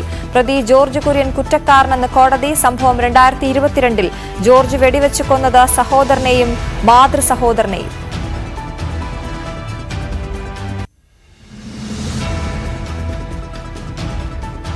കോതമംഗലത്ത് 6 വയസ്സുകാരി കൊല്ലപ്പെട്ട കേസിലെ പ്രതിയായ രണ്ടാനമ്മയെ ഇന്ന് കോടതിയിൽ ഹാജരാക്കും. ഉത്തർപ്രദേശ് സ്വദേശി അജാസ് ഖാന്റെ 6 വയസ്സുള്ള മകൾ മുസ്കാനെ വീട്ടിൽ മരിച്ച നിലയിൽ കണ്ടെത്തിയത് ഇന്നലെ രാവിലെ. ശ്വാസം മുട്ടിയാണ് കുട്ടി മരിച്ചതെന്ന് പോസ്റ്റ്മോർട്ടത്തിൽ കണ്ടെത്തിയിരുന്നു. അജാസ് ഖാന്റെ 2ാം ഭാര്യ നിഷ കുഞ്ഞിനെ ശ്വാസം മുട്ടിച്ചു കൊന്നുവെന്ന് പോലീസ്.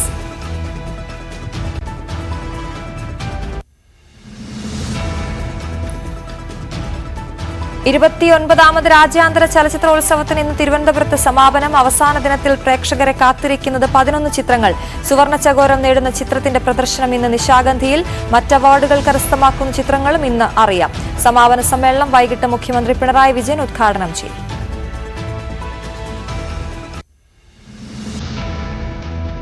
ഇനി സോഷ്യൽ മീഡിയയിലെ വൈറൽ വീഡിയോകളുമായി ഇത് കണ്ടു.